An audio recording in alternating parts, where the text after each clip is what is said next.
પણ 5.5 કરોડમાંથી કદાચ આ એક જ સ્વર એવો છે જેને ઠાકોરજીએ પોતે દત્તક લીધો છે, નિધિ ધોળકિયા.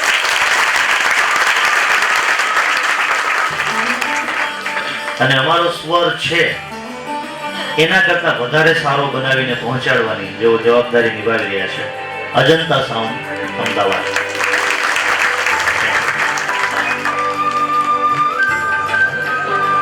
તમને થશે આ ભાઈ કોણ છે,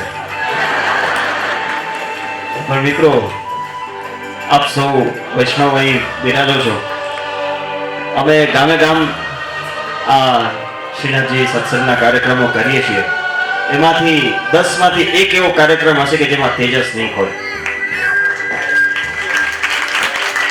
એક એવો કાર્યક્રમ આઈ મીન ભાગ્ય જેવો કોઈ શો હોય છે કે જેમાં તેજસભાઈ નથી હોતા. અને આપ સૌને એક તાતણે અત્યાર સુધી બાંધી રાખ્યા એવા તેજસભાઈ સિસાંગિયા.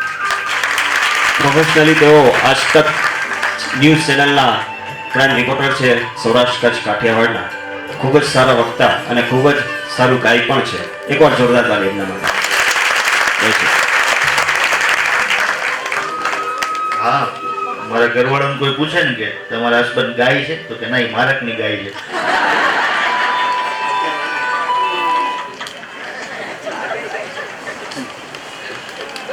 આપણે હંમેશા સત્સંગ કરવા જઈએ ત્યાં શિખામણો જાજી ગ્રહણ કરતા હોઈએ છીએ. મારી ઉંમર એવી નથી કે હું તમને કોઈ શિખામણ આપી શકું, પણ ઘણી બધી એવી મેં શ્રીમદ ભાગવત સત્તા સાંભળી છે જેમાં વક્તાઓ કથાકારશ્રીઓ એમના હળવા ટોનમાં તમને એવી શિખામણ આપતા હોય. ભગવાન શ્રી કૃષ્ણના પગલે પગલે ચાલી તો જીવનમાં ક્યાંય વાંધો ના આવે આવું કહેતા હોય. પણ શ્રી કૃષ્ણના પગલે પગલે ચાલવામાં જોખમ છે. જો સમજીને ન ચાલીએ તો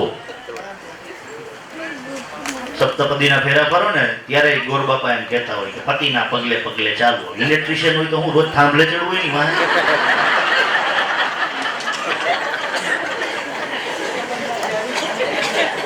દાંપત્ય જીવનની વાત આવી એટલે કહું છું. તમને એવો એક ખોરાક ખબર છે કે જેની ખાધા પછી આડઅસર જીવનભર રહી? એવો એક ખાદ્ય પદાર્થ ખાધા પછી આડઅસર જીવનભર રહી, સાઈડ ઇફેક્ટ ખબર છે? ગોળ ધાણા કંસાર. લાઈફ ટાઈમ માણસો યાદ કરે.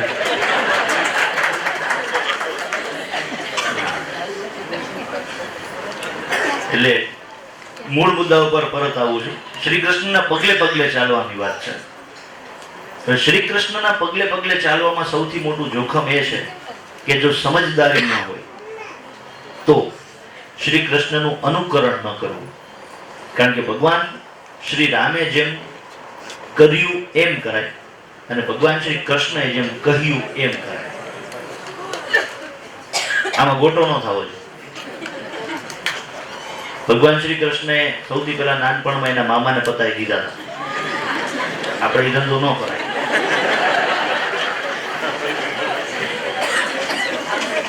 ત્યારે માખણની ચોરી કરવા માટે કોઈ જોગવાઈ નહોતી કાયદા કાનૂનમાં, અત્યારે હોય. ત્યારે ભગવાન શ્રી કૃષ્ણ ને ગોપી ભાવથી જેટલી ગોપીઓ એની પૂજા કરતી, સેવા કરતી, એ બધાના હૃદય એ વાંચી શકતા, બધાને સમજી શકતા અને બધાની લાગણી શ્રી કૃષ્ણ તરફ જોડાયેલી હતી. એટલે શ્રી કૃષ્ણ એ બધાને યોગ્ય ન્યાય આપી શકતા ભાવથી. બરાબર? આજે એક જ વાર લગ્ન કરાય, જાજી વાર ન કરાય. થાય શું? તમે બધાએ પંચતંત્રમાં એક વાર્તા સાંભળી હશે. એક ગરીબ કઠિયારો લાકડા કાપવાની કુહાડી લઈ જંગલમાં લાકડા કાપવા ગયો. લાકડા કાપતા કાપતા કુહાડી કુવામાં પડી ગઈ. રોવા માંડ્યો, હે ઈશ્વર મને મદદ કરો, મારી કુહાડી કુવામાં પડી ગઈ. ભગવાન તરત હાજર થયા. તું મારો અનન્ય ભક્ત છો, તારી આંખમાં આંસુ ન ચાલે બેટા, શું તકલીફ છે? તો કે પ્રભુ મારી રોજી રોટીનું એકમાત્ર સાધન, એકની એક કુહાડી કુવામાં પડી ગઈ અને બહાર કાઢી દો. ભગવાન કે ઉભો રે બેટા, રોજ શું કામે? ભગવાને કુવામાં ડૂબકી મારી, બહાર કાઢી સોનાની કુહાડી. અને આ કઠિયારો કે ના પ્રભુ, આ મારી નથી, મારી તો લોઢાની કુહાડી હતી. ભગવાન એમથી ઈમાનદાર માણસ, ભગવાને બીજી ડૂબકી મારી, બહાર કાઢી રિયલ ડાયમંડની કુહાડી. હા, કઠિયારો કે ના પ્રભુ આય મારી નથી. એટલે ભગવાને ત્રીજી ડૂબકી મારી અને બહાર કાઢી લોઢાની કુહાડી. આ કઠિયારો કે હા, આપી દીધી. પણ ઈશ્વરે એની ઈમાનદારી ઉપર પ્રસન્ન થઈ સોનાની અને રિયલ ડાયમંડની બે કુહાડી કઠિયારાને પ્રેઝન્ટ કરી દીધી. પંચતંત્રની વાત અહીંયા પૂરી થાય છે. મારી વાત હવે ચાલુ થાય છે, કારણ કે હવે એ કઠિયારો ગરીબ નથી. હવે એ કઠિયારાએ સોનાની કુહાડીમાંથી 2-3 કટકા કાપી અને આમ ગાંધીનગર હાઈવે ઉપર 1500 વારનો કટકો લીધો. મર્સિડીઝ કાર લીધી, ઓડી કાર લીધી, બ્લેકબેરી વર્ચ્યુ ફોન લીધા અને સુંદર મજાની યુવતી સાથે લગ્ન કરી દીધા. એ ઘરવાળી રોજ પૂછે કે તમે તો કહેતા હતા ને કે તમે તો બહુ ગરીબ હતા, લાકડા કાપવા જતા, આટલા બધા પૈસા આવ્યા ક્યાંથી? હવે મૂંઝાણો જણ 6-1 મહિના પૂછ્યો. હવે ઘરવાળી પાસે પછી કોનું હાલે, બિચારો એ માણસ જ છે. બધી આખી સ્ટોરી કહી દીધી કે આમ આમ આમ આમ થયું હતું. એની ઘરવાળી બહુ પ્રસન્ન થઈ કે તમને ઈશ્વરનો સાક્ષાત્કાર થયો, એના દર્શનથી આ આનંદની વાત છે, મને નહીં થાય, પણ મને જગ્યા બતાવો, એ પવિત્ર ભૂમિ મારે જોવી છે, પવિત્ર કૂવો મારે જોવો છે જ્યાં તમને ઈશ્વરના દર્શન થયા હતા. કઠિયારો કે હાલ ગાંડી કરી મર્સિડીઝ બહાર કાઢી લઈ ગયો સીધો જંગલમાં.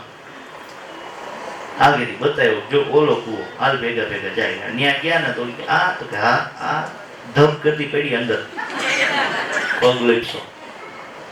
વળી કઠિયારો ગોટે ચડ્યો, હે ઈશ્વર, મારી એકની એક ઘરવાળી કૂવામાં પડી ગઈ, આને બહાર કાઢી દો. ભગવાન પાછા આવ્યા, તું મારો ભક્ત થઈને રોજ બેટા સારું ન લાગે, શું તકલીફ છે? કે પ્રભુ મારી ઘરવાળી કૂવામાં પડી ગઈ. કે તારું અહીંયા શું રોજ ડાયટ હોય કે જ્યારે હોય ત્યારે ક્યાંય તારે ઘડી ઘરવાળી કૂવામાં પડી જાય, ઘડી કુવાડી કૂવામાં પડી જાય, છેલ્લી વાર આવું કાંઈ વાંધો નહીં, પ્રભુ મને છેલ્લી વાર મદદ કરો. ભગવાને વિચાર્યું આની પરીક્ષા કરવા જેવી ખરી. ભગવાને કૂવામાં ડૂબકી મારી, બહાર કાઢી કેટરીના કેફ. કઠિયારાને કે આ બોલો કે હા, બોલો. ભગવાન મૂંઝાઈ ગયા કે એલા તું ઓલો જ માણસ છો, ઈમાનદાર હતો, ઈ સોનાની કુહાડીમાં નહોતો લલચાણો, રિયલ ડાયમંડની કુહાડી હતી એમાંય ના પાડી દીધી, અને આમાં મોહી ગયો. પ્રભુ કે મોહી કાંઈ નથી ગયો, આમાં થોડોક ટેકનિકલ પ્રોબ્લેમ છે. શું ટેકનિકલ પ્રોબ્લેમ છે? પ્રભુ કે હું આની ના પાડું એટલે તમે બીજી ડૂબકી મારો, બીજી ડૂબકી મારી તમે ઓલી વિદ્યા બાલનને બહાર લઈ આવો. હું એની તમને ના પાડું એટલે તમે ત્રીજી ડૂબકી મારો, મારી ઘરવાળીને તમે બહાર લઈ આવો, એની હું હા પાડું એટલે એ તમે મને આપી દો. પણ મારી ઈમાનદારી ઉપર પ્રસન્ન થઈ કે બોલી ગઈ પ્રેઝન્ટ કરો તો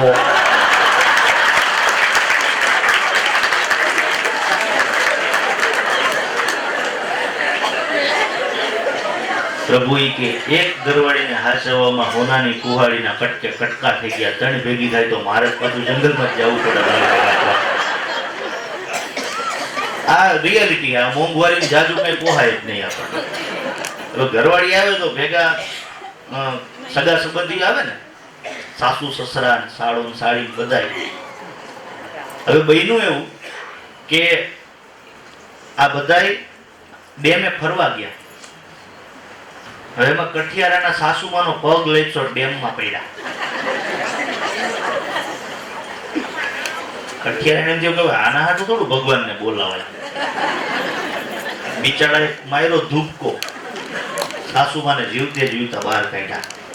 સાસુમાં બહુ રાજી થયા તો ઓલ્ડ મોડલની ફ્રન્ટી પ્રેઝન્ટ કરી એને કઠિયારાને કે આ તારી ફ્રન્ટી. વાહ. થોડાક દિવસ પછી કાંકરિયાની પાળે ફરવા ગયા તો ત્યાં સાસુમાનો પાછો પગ લઈ તો ધબ કરતા પડ્યા. કઠિયારો કે આમાં હિંમત તો કરવી જ પડે, બિચારા પાછો છલાંગ મારી સાસુમાને બચાવી લીધા. તો સાસુમાએ એને સુવેગા લઈ દીધું. સુવેગા ખબર ને, જૂના મોડલ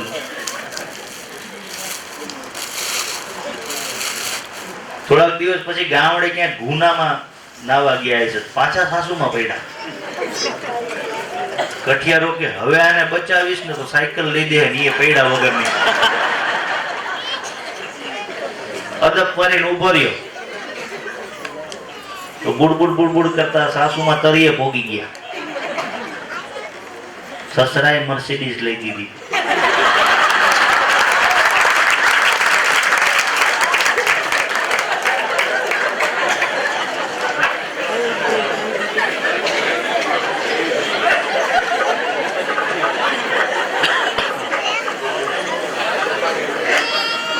આમાં કઈ સસરા બિચારા કેવો અફસોસ કરતા હશે. અને આમાં તો કાંઈ નક્કી નહીં હો, માણસો લગ્નના 35 વર્ષે અફસોસ જ કરતા હોય છે. હમણાં એક ભાઈ અફસોસ કરતા હતા મને કે મેં ગાડી લીધી, 13 હપ્તા નો ભર્યા, ફાઇનાન્સ વાળા ખેંચી ગયા. અફસોસ શું કરે? અફસોસ એ થાય છે કે લગ્ન એ લોન લઈને કરવાની જરૂર હતી, એ હપ્તા જ ન ભરતી ગયા. આમાંથી છુટકારો ન મળે. પછી બિચારા કેવા વખાણ કરે કે મારી ઘરવાળી તો દેવી છે, દેવી. બોલો કે મારે દેવી છે.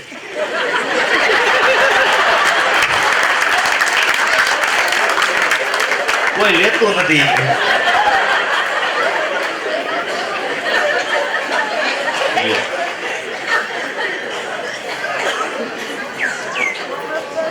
એક ભાઈ अचानक से ना पोस्ट ऑफिस में आया गया. सर ये रिपोर्ट लिखिए, मेरी बीवी गुम हो गई है. बोलो कि भाई ये पुलिस स्टेशन नहीं है, पोस्ट ऑफिस है. आ रहे खुशी के मारे पता ही नहीं चलता कहाँ जाऊं. आज एक दांत काटे भाईओ बहु घोड़ा. एक भाई ने रात 3 केवा घोड़ा हो कहू. एक भाई ने रात 3 वागे भगवान प्रसन्न थया. એ કે તને 3 વરદાન દીધા. એ કેમ આપો? એમ નહીં કે આપું ખરા, પણ શરત શું કે તને હું આપીશ ને એના કરતા 3 ગણું તારી ઘરવાળીને આપીશ. 3 ગણું. એ કેમ? તો કે બસ એ કે તમારી વાઈફે તમને ભક્તિ કરવાનો ટાઈમ દીધો ને એટલા માટે. સવારે 7 વાગ્યામાં ઉઠાડીને ટુવાલ કરાવીને ટાંકા ભરાય હોય પાણીના, તો તમે અગરબત્તી ક્યારે કરો? એટલે એને 3 ગણું મારે આપવું છે. તો વાંધો નહીં, આપો. બાળકોને વાઇબ્રેટમાં રાખો, વાંધો નહીં.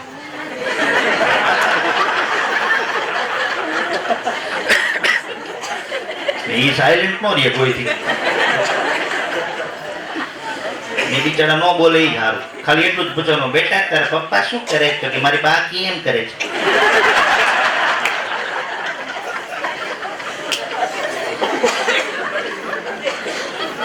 ભગવાન કે પેલું વરદાન માંગી લે. બોલો કે એક કામ કરો પ્રભુ, હવે ઉંમર થઈ ગઈ છે, જુવાની વહી ગઈ છે, મને પાછો આમ ઇન્ડિયાનો હેન્ડસમ પુરુષ બનાવી દો. ભગવાન કે તથાસ્તુ. તો રૂડો રૂપાળો થઈ ગયો એકદમ. બાજુમાં જોયે ને તો એની ઘરવાળી 3 ગણી બ્યુટીફુલ થઈ ગઈ.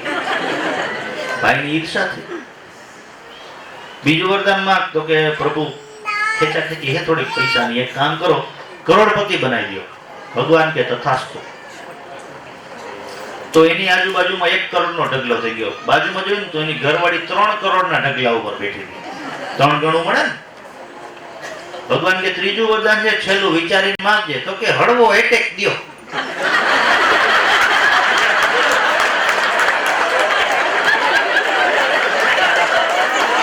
ધડાકા દ્યા.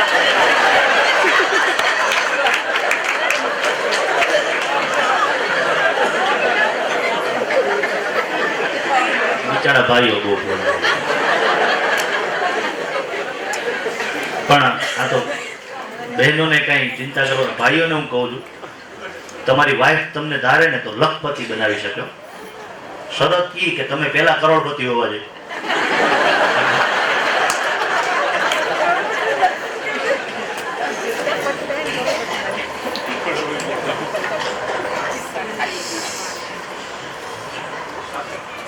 સત્સંગ તરફ પાછા વળી. આ જે હસાવ્યા એટલા માટે બધાને કે કોઈ પણ સારું કામ કરવું તો હંમેશા હસતા મુખે કરવું. ભક્તિ કરવી ને તે પણ હસતા મૂકે. સવારે ઠાકોરજીની છબી સામે હોગિયા મોઢા રાખીને ઉભા રહે તો એમ કે કાલે જવા દે, કાલ આવજે. હસતા હસતા ભક્તિ કરીને એની અસર આપણા મન ઉપર પણ થાય. મને એક પ્રસંગ યાદ આવે છે. ગીત રાધા કૃષ્ણની લીલાઓ તણા ગાતા હતા. સૂર્યનારાયણ ક્ષિતિજે અસ્ત થતા હતા. એવી એક સંધ્યા વેળાએ નાથ દ્વારામાં એક પ્રજ્ઞાચક્ષુ ભાવિક એ રોજ ઠાકોરજીના મંદિરે દર્શન કરવા જાય, રોજ દર્શન કરવા જાય.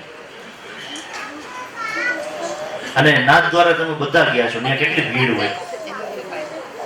ભીડમાં ક્યારેક કોઈનો પગ લાગી જાય, ક્યારેક ઠેબુ લાગી જાય, બિચારો પડી જાય, આખડે, એને વાગે, ક્યારેક લોહી નીકળી જાય. નિત્યક્રમ કોઈ માર્ક કર્યું કે આ અંધ ભાવિક છે, પ્રજ્ઞાચક્ષુ માણસ છે, એ ઘણા સમયથી ઠાકોરજીને દર્શને આવે છે, રોજ આવે છે. કોઈ એને બેસાડીને પૂછ્યું કે દાદા તમે તો અંધ છો, તમે શું કામ રોજ અહીંયા ધક્કા ખાવ છો મંદિરે? તમને શું ખબર કે ઠાકોરજીની પ્રતિમાજીની આભા કેવી હોય, એની દિવ્યતા કેવી હોય, એ સ્વરૂપ કેવું છે, તમને કાંઈ દેખાવાનું છે, શું કામ રોજ ધક્કા ખાવ છો? એ પ્રજ્ઞાચક્ષુ ભાવિકે બહુ સારો ઉત્તર દીધો. એને કીધું કે હું અંધ છું, મને નથી દેખાવાનું કે ઠાકોરજીની દિવ્યતા કેવી છે, એની આભા કેવી છે, એ પ્રતિમાજી કેવા છે, એના મુખારવિંદ કેવું છે, મને નથી ખબર, કારણ કે હું અંધ છું. પણ હું રોજ અહીંયા આવું છું, મારો ઠાકોરજી તો જોવે છે ને.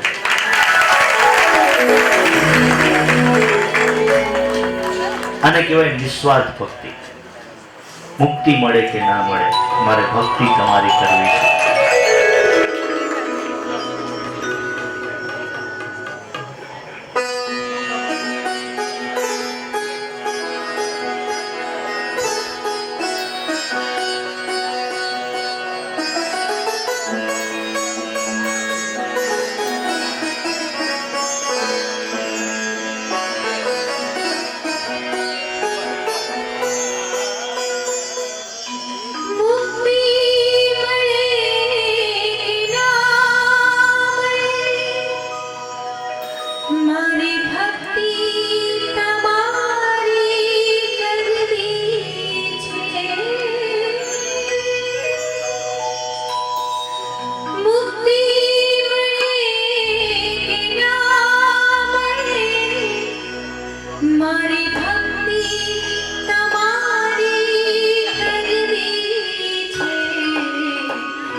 મારો સુર બેસુરો હોય ભલે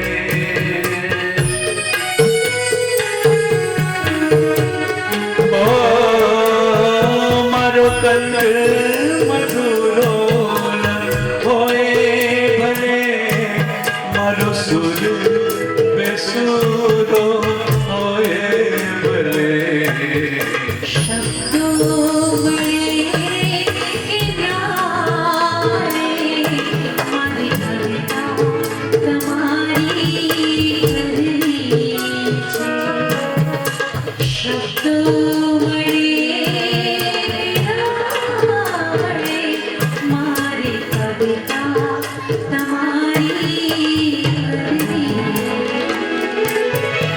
મુક્તિ મળે કે ના મળે મારે ભક્તિ તમારી કરવી છે